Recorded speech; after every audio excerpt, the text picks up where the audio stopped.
Alors, pourquoi votre agence, elle tourne en rond et comment faire pour signer plus de contrats? C'est ce qu'on va voir dans cette vidéo. C'est à nouveau un extrait d'un live que j'ai fait à des entrepreneurs qui lancent leur entreprise.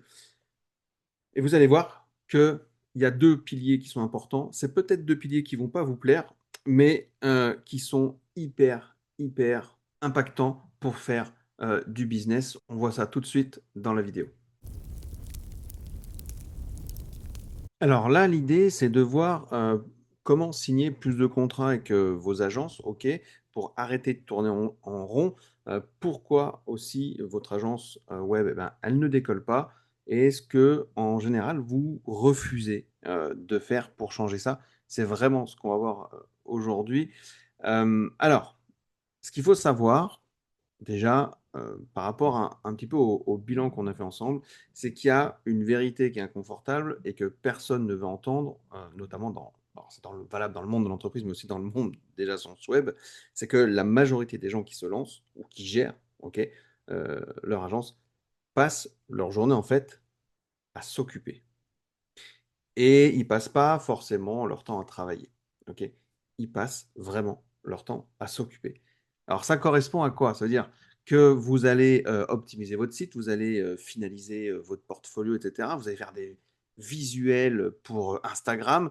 Vous allez tester, je sais pas moi, des nouveaux plugins. Vous allez organiser votre, espace de Notion pour la 50e fois de l'année.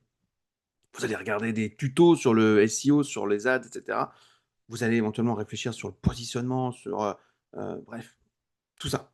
Vous allez préparer, vous allez construire des bases et cetera et en fait, pendant ce temps-là, et ben, votre, chiffre d'affaires, il stagne, et pour certains, il n'existe pas encore et c'est pas forcément un manque de compétences, vraiment, c'est très souvent un problème de priorité et derrière ce problème de priorité, il y a quelque chose de plus profond. C'est, quelque part, la peur déguisée en productivité, en fait, si vous voulez. Parce que vous allez faire et vous allez me dire, hein, si c'est, OK pour vous. De toute façon, évidemment, là, je vais parler, 15-20 minutes sur, le postulat, et on va dire les solutions que je peux vous donner pour, faire évoluer votre chiffre d'affaires et ensuite on fera une session de questions-réponses évidemment, pour voir s'il y a des choses, très spécifiques et comment, gérer ça. Mais d'abord, moi, je pars vraiment de ce postulat sur l'ensemble des on va dire des entrepreneurs que j'accompagne. Il y a, un piège, c'est d'utiliser des tâches qui se font, vous sentir bien, OK? Quand on gère une agence ou on va dire une entreprise, mais une agence ici, parce que vous êtes majorité pour les agences, il y a 2 catégories de tâches. La première qui génère du business, ça c'est la première catégorie de tâches, donc c'est ce qui génère directement du business. Donc ce sont les tâches qui aboutissent à des prospects, à des conversions, à des offres, à des contrats de signés. Elles sont pas forcément pléthores, OK? Elles sont pas forcément Heu, confortables, mais elles sont mesurables. Il y a les secondes tâches qui donnent l'illusion de travailler et elles vont procurer une sorte de satisfaction, immédiate, une sensation de progression et on peut cocher des cases, et se dire: «Bah, on OK, on se sent légitime, ça, ne m'apporte rien sur le court terme et même à la rigueur sur le long terme ou très peu, heu, mais au moins, on se rassure en disant: «Bon, bah, les fondations du business, elles sont en place» et cetera. Je ne sais pas si vous qui nous regardez aussi, sur YouTube, vous avez cette impression-là. Le problème, en fait, c'est que notre cerveau, il fait pas la différence parce qu'il va ressentir la même dopamine à envoyer un tweet professionnel qu'à décrocher un client. Il récompense, en fait, l'effort qui va être visible et pas l'effort efficace et en fait, le résultat, c'est que les journées, elles sont chargées, les semaines, elles passent, les revenus, et bah, du coup, ils n'avancent pas. Du coup, vous avez une frustration qui monte et la motivation forcément qui va s'effriter et on va finir par se dire que: «Ah bah, le marché, c'est compliqué et cetera. Les gens aujourd'hui, ils voient pas ce que je sais faire et cetera». Ou peut-être même vous dire: «Ah bah, c'est pas fait pour moi». Moi, j'ai eu des coachés qui m'ont dit: «Ah bah, finalement, l'entrepreneuriat, c'est pas si facile que ça». Alors en fait, c'est pas vraiment le marché, c'est simplement votre liste de tâches qui n'est pas bonne et ça, c'est un diagnostic qui est un petit peu brutal, je le conçois. Mais franchement, posez-vous cette question honnêtement.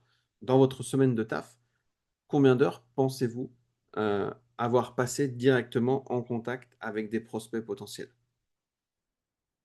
Je vous parle pas de forcément préparer ce contact, pas de créer du contenu qui pourrait attirer ce contact, mais directement une conversation avec quelqu'un susceptible un jour de vous payer. Combien d'heures vous avez passé cette semaine là-dessus? C'est pareil pour vous. Et c'est là, en fait, que tout se joue, pardon. Une agence, notamment à son stade de démarrage ou de croissance, c'est un organisme qui a besoin d'oxygène. Et cet oxygène, c'est le flux de nouveaux clients. Tout le reste, la qualité de la livraison, l'optimisation des process, la présence en ligne, etc., évidemment, si vous pouvez le faire en parallèle, le construire en parallèle, c'est très bien, mais ça vient quand même un peu après. Ou plutôt, ça ne sert à rien si le flux n'existe pas. Alors là, je schématise évidemment. Dans le détail, il faudrait aller un petit peu plus loin. Euh, c'est toujours bien d'avoir une présence en ligne, c'est toujours bien de connaître un peu l'optimisation de ces process au niveau du delivery, etc., même de la prod. Mais ce que je veux dire, c'est que des fois, il y en a qui vont mettre la charrue avant les bœufs, ils vont aller faire de la prod avant, ils vont aller penser process prod avant de penser acquisition client. Voilà. Non, chaque chose en son temps. Alors, très souvent, il y a un problème au niveau de l'offre, notamment euh, parce que vous allez vendre une commodité. C'est quelque chose qu'on voit très souvent dans l'accompagnement AGS de Valentin Henry, pour lequel j'interviens en tant que coach. C'est que quand on vous dit, OK, bon alors, qu'est-ce que tu fais? Et vous dites, ah bah moi, je crée des sites web, ou bah, je fais de la refonte de sites internet, je développe des applications sur mesure. En fait, ça, ce ne sont pas des offres. Ça, ce sont des descriptions de métiers. Et personne ne se bat pour une description de métier. On ne va pas vous choisir parce que vous faites des sites internet. Il y en a des millions qui font des sites internet. Et donc, c'est là où on parle d'offres irrésistibles.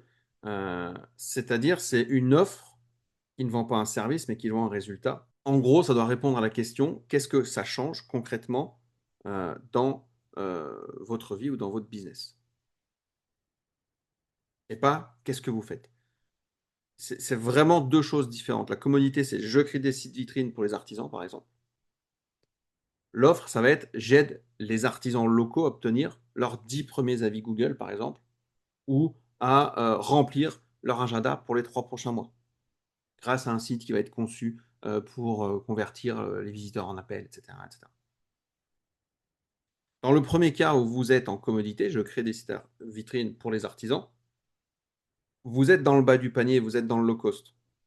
Et là, le client n'a qu'une chose en vie, il n'a qu'une chose en tête, pardon, c'est regarder à la fin du devis, la ligne du bas, combien ça coûte, et il va prendre le moins cher. OK? Dans le cas où vous avez une offre qui amène une transformation, vous êtes en concurrence avec presque personne. Parce que vous ne parlez pas de ce que vous faites, vous parlez de sa douleur, de son problème. Et donc, du coup, ce qui est important, c'est de construire une offre qui attire. Et ça, combien d'entre vous ici ont passé du temps à construire une offre qui attire? Ça, c'est une tâche qui est ce que j'appelle impactante pour votre business. S'il n'y a pas ça, s'il n'y a pas cette offre-là, vous ne pouvez pas aller chercher du prospect. Vous ne pouvez pas aller acquérir des clients parce que vous serez dans une concurrence qui sera terrible, une concurrence qui sera au prix. Alors après, il y a aussi dans l'acquisition de clients, trouver le client idéal, ok, la bonne niche, la bonne cible plutôt que la niche. Ok. Mais ça, ce ne sera pas l'objet de notre live aujourd'hui. Donc, une offre, très rapidement, un résultat spécifique et désirable, un profil de client qui est bien précis, une réduction du risque perçu, ok. Pareil au niveau des délais, euh, et puis aussi au niveau des efforts qu'a le client à faire. Bon, ça, c'est ce qu'on appelle l'équation de la valeur perçue d'Alex Hormozy. Je vous laisserai regarder sur Internet. Il en parle suffisamment.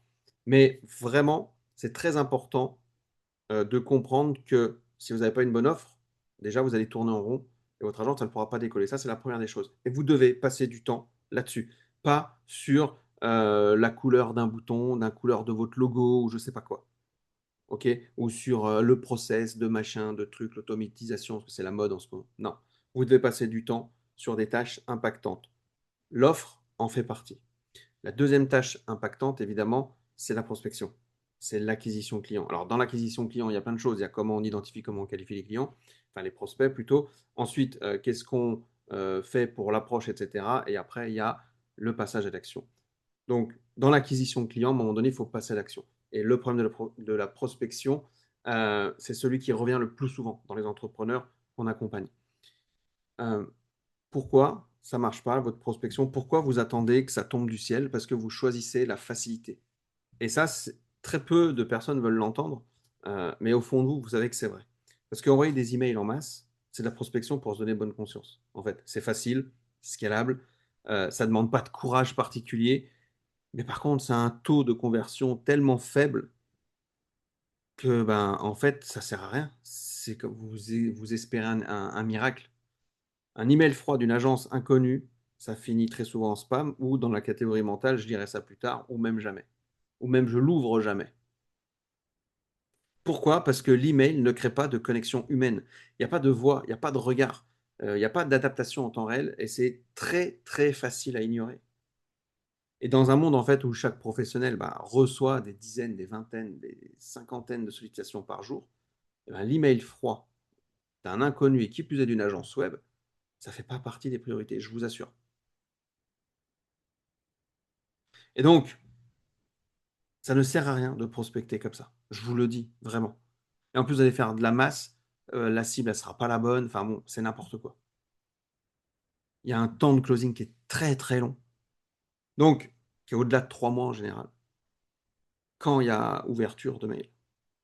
Donc, il faut se concentrer sur ce qui marche. Évidemment, ce qui est un petit peu plus difficile. Grosso modo, deux canaux. La prospection physique, la prospection téléphonique. Téléphonique, je ne vais pas trop en parler. euh, parce qu'il faut être bon quand même dans le téléphone, ça se travaille évidemment. Mais la prospection physique, c'est vraiment game changer. Vous allez frapper à la porte d'une entreprise, d'une TPE, d'une PME. Alors ça semble comme ça un peu, ouais, mais non, il n'y a plus personne qui le fait ça aujourd'hui. Il n'y a presque plus personne qui le fait.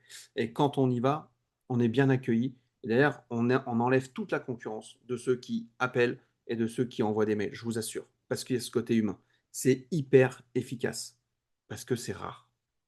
Parce que ça monte un investissement réel de votre part. Parce qu'un humain en face de soi, eh ben, c'est infiniment plus difficile à ignorer qu'un mail.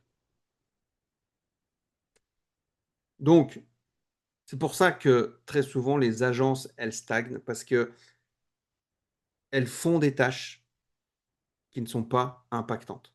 On fait des tâches qu'on aime bien. Mais on ne va pas faire les tâches qui nous paraissent difficiles.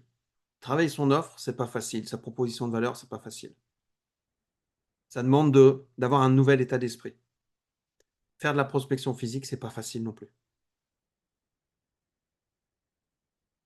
Et donc, on refuse ces tâches-là. Et on se dit, bah, il y en a qui font des mails, ça marche, etc. Mais ça, c'est trop facile.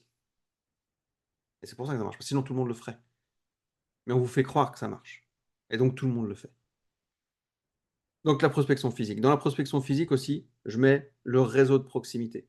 Tous les BNI, les salons d'affaires, etc. Parce que là, vous allez pouvoir construire aussi des relations de business, éventuellement des relations de confiance. Ça peut devenir aussi des potes. Alors oui, c'est inconfortable. Oui, ça, on peut s'exposer à un refus direct aussi. Et en même temps, c'est formateur et en même temps, c'est ce qui est impactant pour votre agence. Et vous devez choisir entre le confort et l'efficacité. Et la corrélation entre le niveau d'inconfort d'une action et son efficacité, elle est positive. Plus une action commerciale est difficile à faire, plus elle est rare chez vos concurrents. Et donc, plus elle va créer la surprise, plus elle va créer de mémorabilité chez votre interlocuteur. Et plus elle a de chances d'aboutir. Je vous l'ai dit, envoyer un email froid, tout le monde le fait. C'est un bruit de fond, le truc. Donc voilà grosso modo ce que j'avais à vous dire sur le postulat sur lequel euh, je m'appuie en tout cas aujourd'hui avec les datas que j'ai et des personnes que j'accompagne. Donc en gros, ça vous demande quoi? Ça vous demande de faire un certain nombre d'heures de prospection active dans votre semaine. Je sais pas, entre 3 et 10 heures par exemple. Et ça vous demande aussi de bosser sur votre offre. Une fois que l'offre elle est bossée, une fois que vous avez votre proposition de valeur, c'est OK. Et après, on se concentre sur la partie d'acquisition client. Et puis le reste, la prod, la livraison client, les opérations, tout le reste, vous y casez ailleurs. Ce qui va disparaître vraiment de votre liste, c'est toutes les tâches qui ne servent à rien. Donc, toutes les optimisations de site, les heures sur les réseaux sociaux, voilà, les trucs, les veilles infinies, machin. Ah, j'ai fait des automatisations, des machins, des trucs, vous passez 10 heures dessus qui ne sert à rien. Donc voilà, il y a deux choses. Travaillez votre offre, travaillez votre acquisition client. Donc, comme ça vous dites, oh, bah, c'est facile d'appliquer. C'est évident. Mais la résistance, en fait, elle n'est pas intellectuelle. OK, on sait qu'il faut prospecter, on sait qu'il faut clarifier, son offre. La connaissance, c'est pas le problème. Le problème, c'est que la prospection directe, par exemple, en physique, heu, on a des peurs qui interviennent, la peur d'être jugé, la peur d'être rejeté, et cetera, et cetera. De pas être compétent, de se rendre compte que finalement: «Ah, moi, je suis pas si compétent que ça», et cetera. Et donc du coup, qu'est-ce qu'on fait? Ben, on dit: «Bah, attends, je dois d'abord finir mon site, puis je dois d'abord être prêt, puis je dois d'abord avoir un meilleur portfolio», et cetera. Et du coup, cette protection-là, elle a un vrai coût financier. Mais la vérité, en fait, c'est que vous serez jamais tous là autant que vous êtes, hein, vous serez jamais assez prêt et vous avez pas besoin de l'être, vraiment. Tout ce truc de perfectionniste là, le driver perfectionniste, il faut l'arrêter. Si vous voulez vraiment faire décoller votre agence, franchement, vous n'avez pas le choix que de préparer correctement une offre qui n'est pas une commodité, qui est une transformation et ensuite de faire de l'acquisition client, mais d'y aller et on enlève le mail. Donc grosso modo, voilà, si je devais conclure ici, votre agence, elle décolle pas parce que vous passez la majorité du temps sur des tâches qui vous font sentir productif, mais qui ne le sont pas réellement, factuellement. Donc, ayez une offre qui parle d'un résultat précis, pour un client précis, une prospection directe, humaine, qui, heu, quelque part, vous met en jeu. Tout le reste, c'est secondaire. Et c'est secondaire, en tout cas, tant que ces 2 piliers-là sont pas solides. C'est pas fun, je sais, et cetera. C'est pas la partie, très cool du métier, mais c'est ce qui sépare les agences qui existent encore dans 5 ans et celles qui ont fermé en se demandant pourquoi ça a pas marché. Et je vous assure, hein, moi j'ai mon agence web depuis 2009. Au départ, je prospectais pas, donc beaucoup de recommandations, bouche à oreille, et cetera. À un moment donné, creux de la vague, hop, à nouveau, bah, cette fois, je vais prospecter. Il y a pas le choix, en fait. Et dans mon organisme de formation, c'est exactement la même chose. Ne faites pas l'erreur de ne pas prospecter. À un moment donné, moi, j'ai stoppé la prospection parce que je m'étais associé avec une commerciale, c'est elle qui le faisait. À un moment donné, on s'est séparés, chacun est parti de son côté. Et j'ai pas continué la prospection. J'ai dit: «Oh, bah, c'est bon, j'ai assez de trésor de côté», et ben, je l'ai pris en pleine gueule. Donc vraiment, c'est hyper important de continuer de prospecter. Heu, voilà.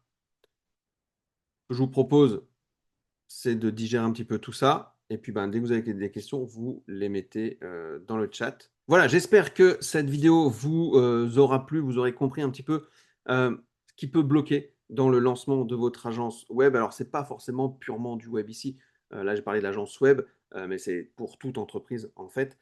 Mais je pense que c'était une vidéo importante à faire, à mon avis, si vous voulez un peu comprendre le fonctionnement et comment ça se fait que parfois il y a des mecs qui sont hyper doués, il y a des webmasters, des développeurs qui sont hyper doués, mais qui décollent pas? Bah, c'est tout simplement parce qu'à un moment donné, il y a un problème dans leur acquisition client, parce qu'ils font des tâches qui ne sont pas impactantes pour leur activité.